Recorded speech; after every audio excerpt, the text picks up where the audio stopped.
Bismillahirrahmanirrahim. Assalamualaikum warahmatullahi wabarakatuh. Innal hamdalillah wa nasta'inuhu wa nastaghfiruh wa na'udzu billahi min shururi anfusina wa min sayyiati a'malina.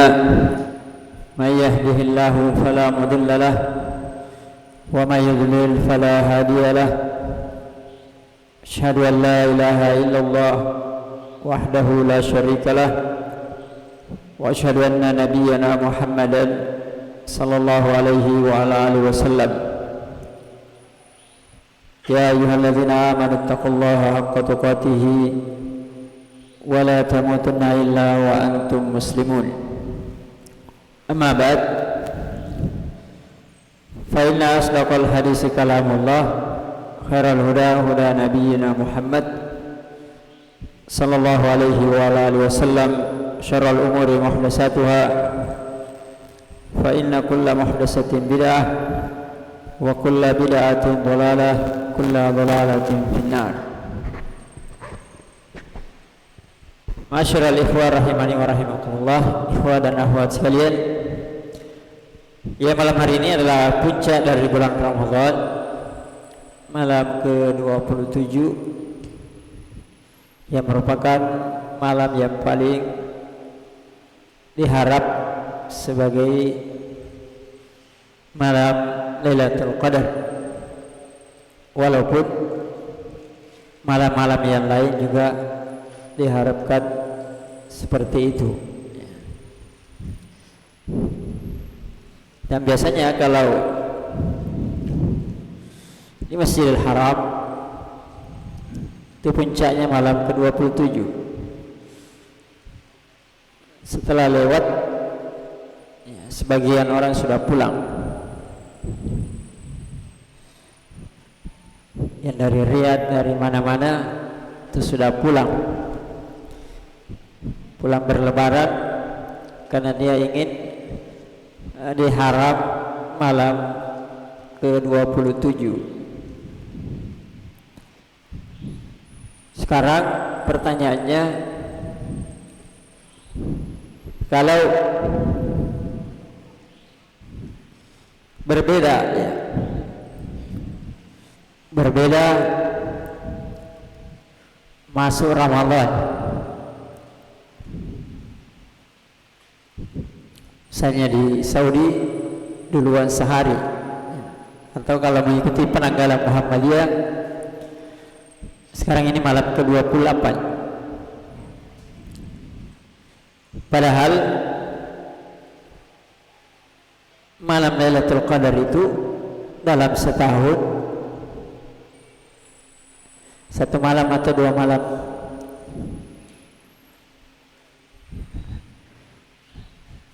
Ya.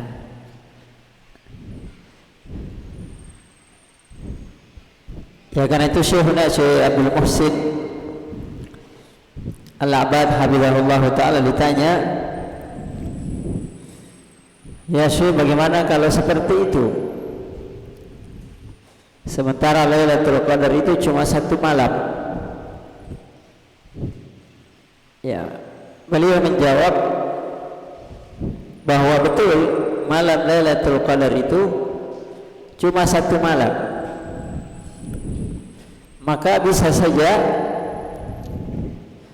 malam Lailatul Qadar itu turun pada malam ganjil di sebagian tempat dan malam genap di tempat yang lain. Wallahu a'lam. Ya, karena itu yang jelas pasti dapat malam Lailatul Qadar kalau selalu tiap malam ibadah. Nah, itu sudah pasti. Tidak usah mengejar ganjil genap. Seperti di Jakarta, kalau macet ganjil genap, kalau liburan begini tidak ada ganjil genap.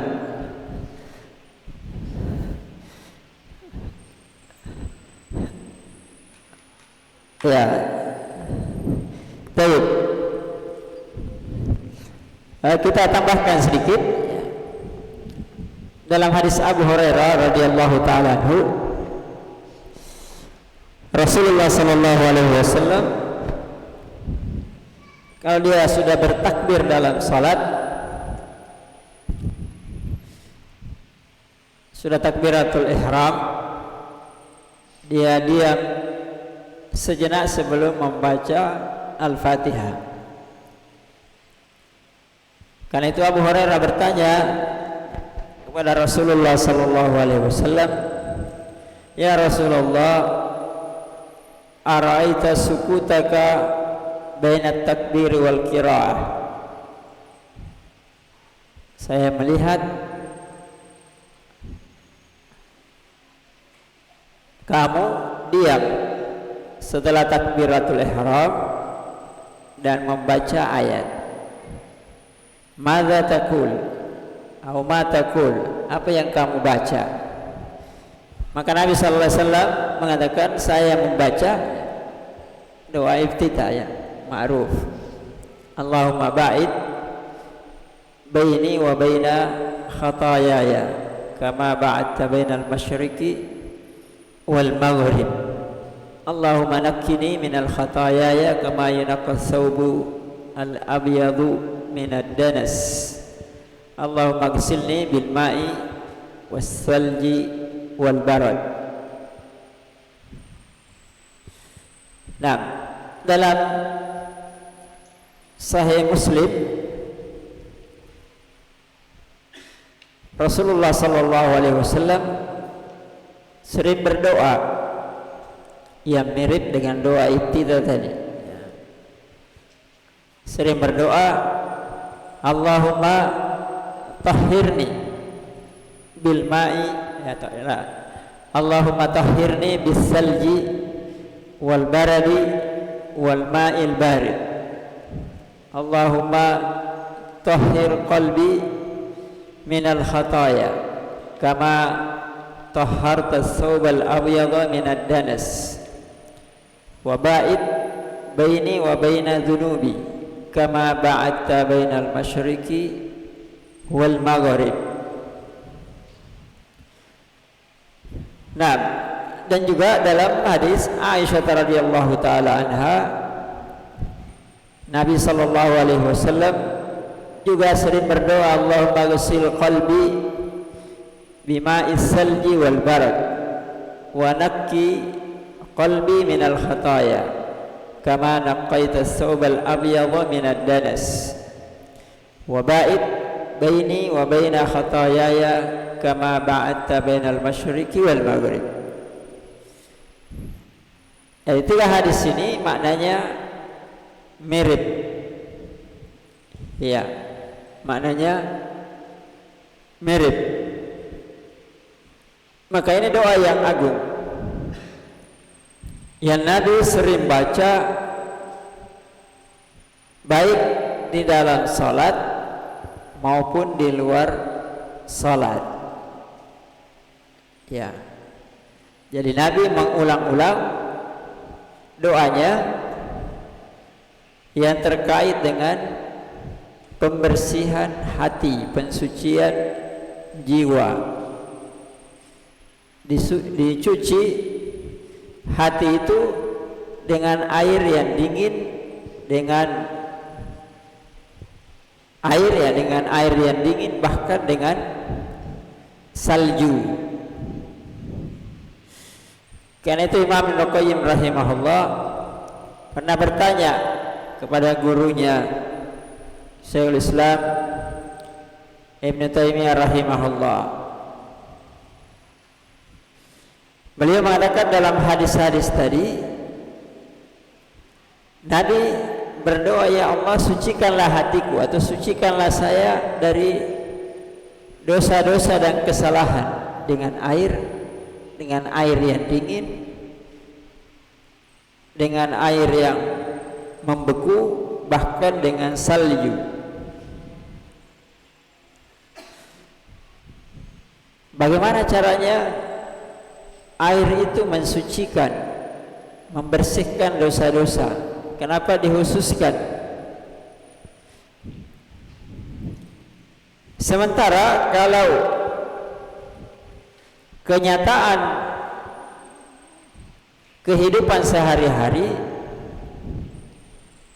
Kalau kita ingin mensucikan baju, maka baju itu lebih mudah luntur kotorannya kalau dicuci dengan air panas daripada air dingin. Tidak percaya coba. Kalau air biasa dengan air panas, maka air panas itu pasti lebih bersih, lebih cepat bersih ya, daripada air dingin. Tapi dalam hadis tadi justru pakai air atau air dingin, bahkan salju, semuanya dingin. Ya, maka beliau menjawab ya, secara maknanya saja supaya tidak panjang. Beliau menjawab bahwa kesalahan-kesalahan itu, dosa-dosa itu membuat jiwa, hati itu panas, hati kotor, hati lemah, hati bernajis. Ya, maka orang yang banyak dosa pasti selalu kehidupannya tidak karu-karuan,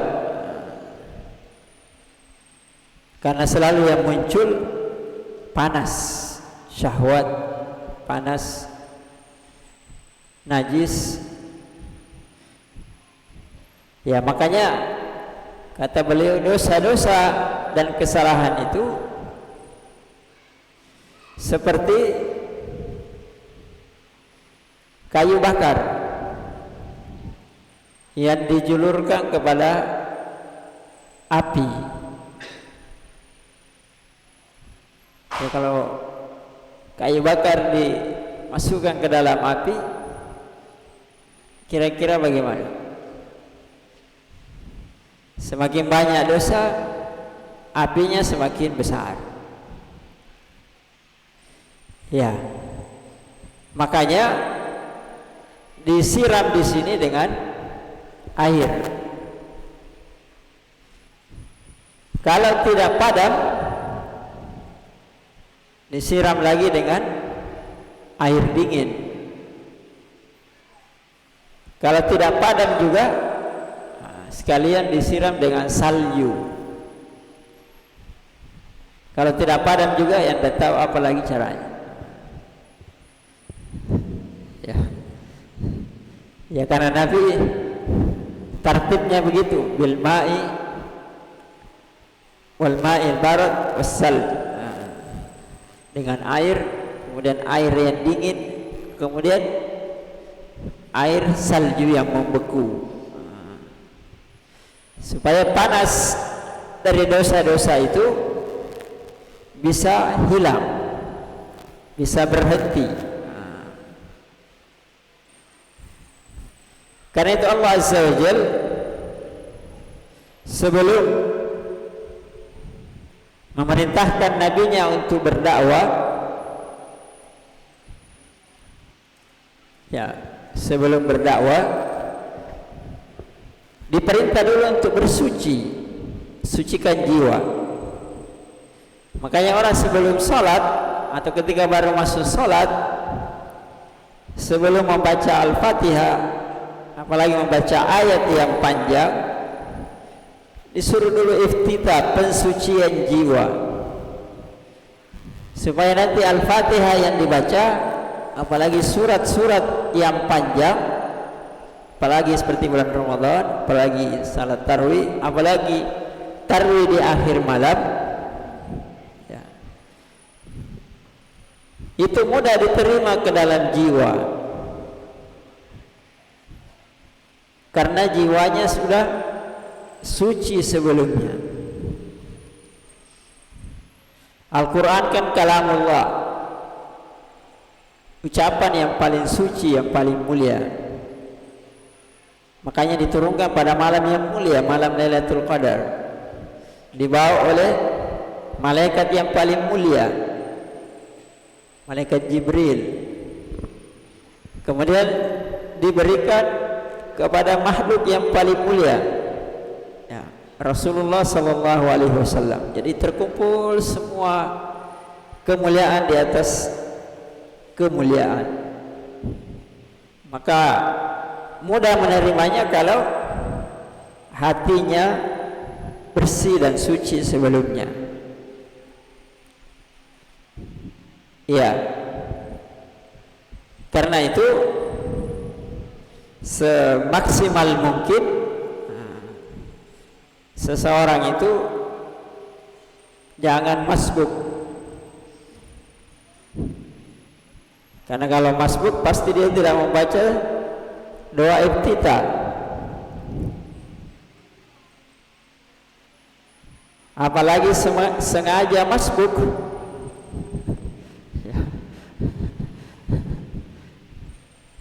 Karena inti salat itu di awalnya, bukan di tengah dan di akhirnya. Di awalnya. Seandainya boleh memilih, seandainya, tapi salat itu kan satu kesatuan, tidak boleh dipisah. Batal kalau dipisah. Maka lebih baik kita ikut Imam Al-Fatihah daripada ikut 5 juz yang dia baca. Seandainya boleh memilih, saya ikut Al-Fatihah ruku saja. Setelah itu daripada baca 5 juz 3 jam berdiri. Kenapa? Karena Al-Fatihah itu lebih besar nilainya daripada semua surat-surat setelahnya. Orang sah salatnya membaca walaupun tidak baca surat sekalipun, tapi kalau tidak baca Al-Fatihah salatnya tidak sah. Ya. Tapi kadang kita karena kurang menghayati, ya, nanti mau ruku imam baru masuk. Yang penting dapat imam. Ya, alhamdulillah dapat imam, tapi tidak dapat Al-Fatihah bersama dengan imam. Nah, Allah Azza wa Jalla berfirman, ya ayyuhal mudaththir qum fa'anzir. Ini perintah Allah kepada nabinya untuk berdakwah. Wa rabbaka fakabbir wa thiyabaka fatahhir. Adalah engkau kalau ingin berdakwah, maka yang kamu agungkan, yang kamu besarkan adalah Rabbmu. Jadi kamu berdakwah itu Rabbmu yang kamu besarkan, dan orang yang kamu dakwai supaya juga membesarkan Allah Azza wa Jalla. Ya, itu tujuannya. Maka Allah gandengkan dengan wasiyabaka fatahhir. Wasiyabaka fatahhir. Kalau engkau ingin agungkan Rabbmu, maka hendaklah pakaianmu kamu sucikan. Kebanyakan ahli tafsir mengatakan wasiyabaka fatahhir itu maksudnya adalah hati. Wa qalbuka fatahhir. Maka hatimu ya sucikan. Sucikan hatimu, sucikan amalmu, ya, sucikan akhlakmu. Karena manusia apalagi nabi tidak perlu diperintah untuk cuci pakaian. Itu alami. Maksudnya orang tidak perlu diturunkan wahyu untuk cuci pakaian, tapi diturunkan wahyu, dan wahyu itu tujuannya mencuci ya jiwa. Nah, karena jiwa itu, hati itulah yang menjadi pakaiannya orang yang berdakwah.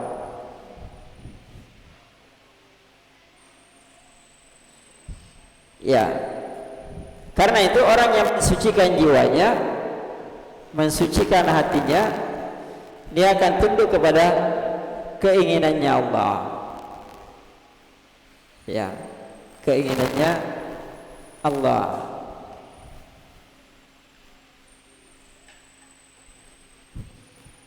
Dan orang yang mensucikan jiwanya, dia tidak akan hina di dunia dan tidak akan disiksa di akhirat.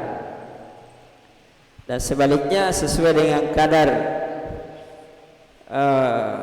kotorannya jiwa, maka demikian itu pula kadarnya nanti di akhirat.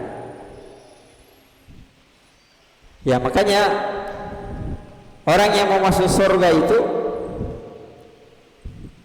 harus suci jiwanya. Illa man atallaha biqalbin salim. Di akhir dari surat atau di akhir-akhir dari surat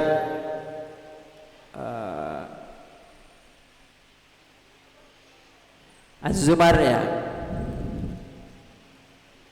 wasiqal ladzina kafaru ila jahannama zumara.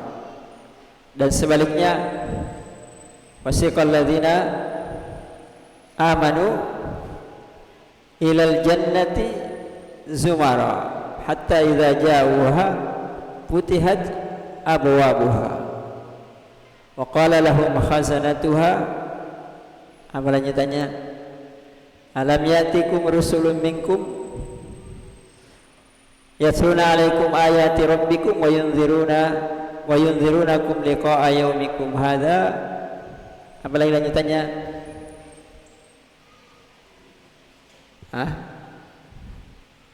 Wa yunzirunakum liqa'a yaumikum hadza.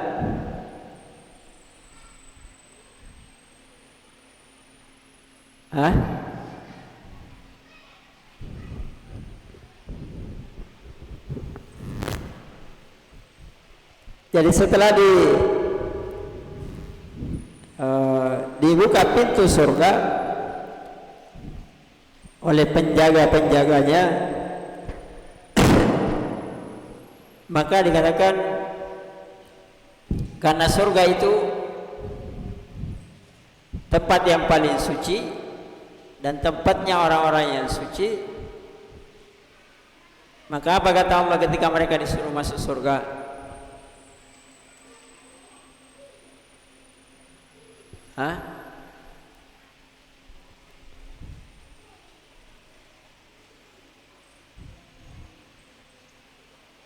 Qalu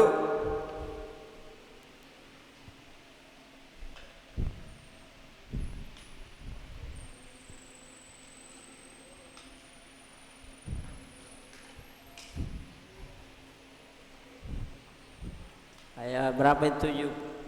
70-an lebih, ya. Apa kata Allah?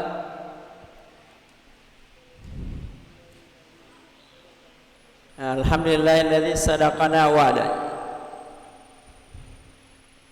wa arsalna al-ardha natabawwa'u minal jannati haitsu nasha fa ni'ma ajrul amilin. Terus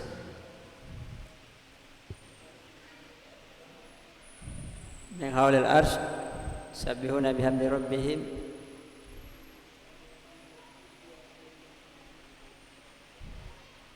qila alhamdulillahi rabbil alamin. Atau sebelumnya, ya, ketika ada ayat yang mengatakan tibtum, sebelumnya, ya, fadkhuluha khalidin, ya, fadkhuluha khalidin. Jadi ketika Allah mengatakan tibtum, yakni sabab karena kalian thayyib. Apanya yang thayyib? Hatinya, jiwanya yang thayyib, yang suci.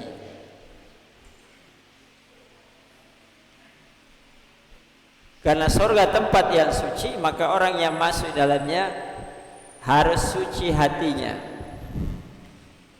Makanya orang yang banyak dosa lebih berat timbangan dosanya daripada kebaikannya, maka dicuci dulu, bersihkan dulu di neraka.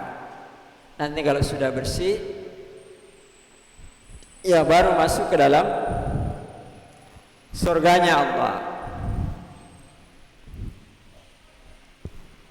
Nah, sedikit lagi ya. Karena itu selalu dituntut dari seorang hamba untuk beramal, dan puncak dari amal itu ketika amal itu bisa mensucikan jiwa. Ya, ketika amal bisa mensucikan jiwa.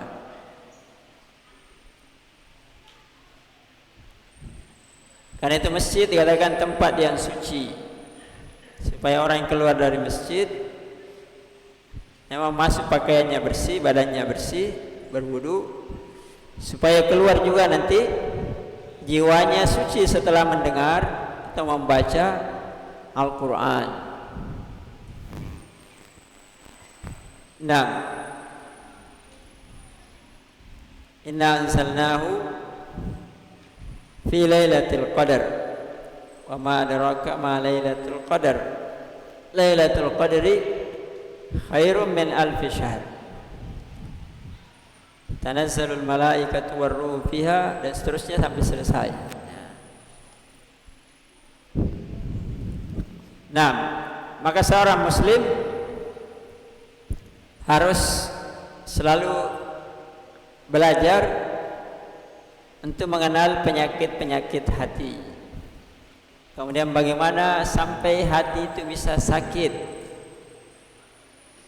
macam-macam sakitnya, dan nanti berusaha mengobati penyakit tersebut. Karena itu banyak ayat ya, yang menyinggung orang-orang yang berpenyakit dalam hatinya. Ala kulli hal, ya, ini malam yang ke-27 ya, sesuai dengan penanggalan pemerintah. Ya, mudah-mudahan kita mendapatkan keberkahan, keutamaan, keselamatan sampai terbitnya fajar. Salamun hiya hatta matla'il fajr. Dan keistimewaan dari Ramadan, bahwa Ramadan itu setiap malam ada namanya utaqa'u minan nar, pembebasan dari ya api neraka, dan puncaknya di malam Lailatul Qadar. Makanya dikatakan salamun, semuanya selamat. Ya, jadi orang yang paling beruntung adalah orang yang dikasih oleh Allah stempel selamat, ya, selamat dari api neraka. Ya, selamat untuk masa depannya setahun yang akan datang. Karena namanya takdir sanawi, takdir setahun ke depan sebelum tibanya lagi Ramadan, itu ditentukan pada malam Lailatul Qadar. Sebulan menikah, sebulan bercerai, sebulan macam-macam apapun yang terjadi selama setahun yang akan datang, itu ditentukan di malam Lailatul Qadar. Maka berbahagialah orang yang kemudian ditentukan pada malam Lailatul Qadar keselamatannya minimal setahun yang akan datang. Ya, karena itu ya kita disunahkan dan dicontohkan oleh Nabi, sahabat, dan orang-orang yang terdahulu bagaimana mereka bersungguh-sungguh, khususnya di 10 malam terakhir dari bulan Ramadan, khususnya di malam-malam ganjil, dan khususnya lagi ketika malam ke-27 yang tersisa tinggal satu malam ganjil setelahnya, malam ke-29. Nasallahu subhanahu wa ta'ala ayyamunna alaina jami'an al-qabul, wa nasallallahu subhanahu wa ta'ala ayyajalana minal utaqai minan nar, wa nasallallahu subhanahu wa ta'ala ayataqabbala minna salihal a'mal innahu jawadun karim. Sallallahu alaihi wasallam ala nabiyyina Muhammad wa ala alihi wa ashabihi wa man tabi'ahum bi ihsan ila yaumiddin. Subhana rabbika rabbil izzati amma yasifun. Assalamu alal mursalin. Wa akhiru da'wana alhamdulillahi rabbil alamin. Assalamualaikum warahmatullahi wabarakatuh.